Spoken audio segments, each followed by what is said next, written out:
Welcome back to my channel. আমি আবার আজকে একটা ব্লগ নিয়ে এলাম। তো দেখো, চিনি খেলা করছে। তো এই পুতুলটা আমার অনেক ছোটবেলায় বানানো, আমি বানিয়েছিলাম। তো জামাটাও বানিয়েছিলাম নিজের হাতে। পুতুলটা সম্পূর্ণ নিজের হাতে বানিয়েছিলাম। তো পুতুলটা দেখো এখন কিরকম একটা হয়ে গেছে। তো সত্যি বলতে গেলে মা এটা যত্ন করে সুন্দর করে তুলে রেখেছিল, তাই জন্য এটা এরকমই আছে। তো জুয়েলারি গুলো আমার ভুল হয়েছিল একটা জিনিস, জুয়েলারি গুলো খুলে রাখতে হতো। কানের টানের গুলো, মাথার টিকলি সব পরিয়ে রেখেছিলাম বলে না, ওই জায়গাগুলো না মানে পুরো কাপড়টা পুরো ছিঁড়ে ছিঁড়ে গেছে। আর কানের গুলো একটা মরচে মরচে ধরে গেছে, ওই জন্য প্রবলেম হয়েছে। শাড়িটাও ব্লাউজটাও আমি বানিয়েছিলাম, স্কুল থেকে করতে দিয়েছিল, তো করেছিলাম। তো বন্ধুরা দেখে বলছে তোরটা এখনো আছে, মানে আমি হোয়াটসঅ্যাপ স্ট্যাটাসে দিয়েছিলাম। তো দেখো ও সন্ধ্যাবেলা উম ওটা মা বার করে দিয়েছে, ওটা নিয়ে খেলছে। তারপরে বাবার সঙ্গে প্রচন্ড খুনসুটি করে। বাবা ওর সঙ্গে প্রচন্ড খুনসুটি করে, বাবার সাথে মানে বাবা শুয়ে আছে, বাবাকে ওরকম করছে। একবার গিয়ে বাবাকে ঘুম পাড়াচ্ছিল, একবার গিয়ে পুতুলটাকে নিয়ে ইয়ে করছে। পুতুলটাও আমার ছোটবেলাকার পুতুল, এখন মেয়ে খেলছে, মানে এরকম ওকে ঘুম পাড়াবে, ইয়ে করবে, এরকম আর কি। তো সন্ধ্যা থেকে ওকে নিয়ে মা বাবার বেশ সময়টা ভালোই কেটে যায়। আমাদের সত্যি সবারই সময়টা কেটে যায়। একটা বাচ্চা দেখবে থাকলে, মানে ও এত দুষ্টুমি করে, এদিক ওদিক করে, বাবা মায়েরও সময় কেটে যায়। তাই বলে তোরা এসছিস, এখন বেশ সময়টা কেটে যাচ্ছে। তো ওই করতে করতে তার মধ্যে ভাই চলে গেছিল।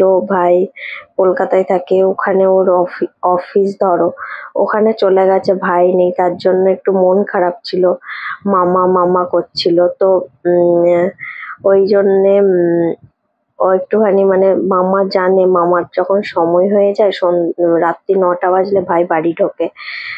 মানে একটু বেরোয় তো, যদি বাড়িতে থাকে ওয়ার্ক ফ্রম হোম চলে, তো অফিস টফিস শেষ করে একটুখানি বেরোয় বাইরে। তো ৯টার সময় যখন রাতে বাড়ি ঢোকে, তখন ও সময়টা জানে। ৯টা বাজলেই ও না সেই সামনের ঘরে চলে যাচ্ছিল, মানে যেখানে মেন গেট। তো এখানে গিয়ে মামা মামা করতে করতে চলে যেত। আর যদি বেল বাজতো, ওই সময়তে বেল বাজলে শুধু বলবে মামা এসছে, মানে মামা এরকম ভাবে বলবে। তো এর আগে একটা ব্লগ ছেড়েছিলাম, আমি বেরিয়েছিলাম চিনিকে রেখে। তো আমিও এরকম রাতে যখন বাড়ি এসেছি, তখন চিনি নাকি বলছে মামা, মাকে বলেছে মামা এসছে, মানে ওর ওই টাইমটাও জানে ওইটা ওর মামা আসার টাইম। তো মামার সঙ্গে খুব ভালো ভাব আছে ওর। তো দেখো ও এখানে খেলাধুলা করছে করছে ওর তার মধ্যে ও একটু কার্টুন দেখছিল। ওই সন্ধ্যাবেলা হয় না পেপা পিগ, তো ওইটা দেখছিল। তো দেখো আবার এই ঘরে চলে এসছে। ভাইয়ের বাইকটা আছে, ভাই তো নেই, ভাই তো কলকাতায়। ও ভাবছে সমানে মামা আসবে, মানে মামা মামা করছে, দরজার সামনে গিয়ে মামা মামা করছে। ওকে মা আর কি ধরে রেখেছে, ইয়ে করছে, এইসব করছে আর কি। তো সমানে ইয়ে করছে। তো এই ভিডিওটা অন্য একদিনের, কিন্তু আমি একসঙ্গে অ্যাটাচ করেছি। তো ভাই দেখো ভিডিও কল করেছে, তো ও কথা বলবে ভিডিও কলে ভাইয়ের সাথে। তো জানো ও আমার মানে চিনি কি জিনিস জানো, ওর পাপা ফোন করলেও না ওরকম করে, মানে একবার না আর চোখে দেখে নাই নিয়ে না আর তাকায় না। ও খুব অভিমানী যে আমার থেকে চলে গেল, মানে এরকম একটা, মানে ও খুব অভিমানী, মানে ওর কাছে আসতে হবে, ওকে একটু আদর করলে ও আবার তাকে জড়িয়ে ধরবে, এরকম। ও মামাকেও না প্রচন্ড রাগ করেছে, প্রচন্ড ইয়ে করছিল। দেখো এখান থেকে ইয়ে করে, ও জানে বসে বসে নামতে হয়, তবুও মানে ভেবেছে আমরা কেউ ধরবো, নামতে গেছে, নিয়ে একটু ইয়ে হয়ে গেছিল। তো ভাই দেখো ভিডিও কল করেছে, সমানে দেখছে ওকে।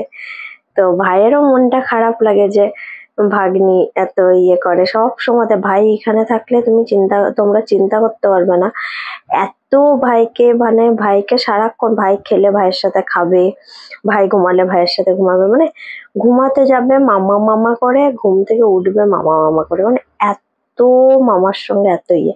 আর ভাই না প্রচন্ড বাচ্চাদের সঙ্গে বাচ্চাদের মতো করে ভালোবাসে, মানে কি বলবো, ভাইয়ের প্রতিটা ভাগনা ভাগ্নি ভাইকে এত ভালোবাসে, তো কি বলবো। যাই হোক, ইচ্ছে হলো তাই একটু ব্লগ এনেছিলাম। তো চলো টাটা। একটু চিনির কয়েকটা ছবিও আমি শেয়ার করে দিলাম। নর্মাল কিছু ছবি। তো ঠিক আছে, চলো টাটা। পরে আবার কোনো একটা ব্লগ নিয়ে আসবো। তো আমি নতুন ব্লগার, সবাই আমার পাশে থেকো। আহ আমাকে উৎসাহ দিও যাতে আমি এগিয়ে যেতে পারি।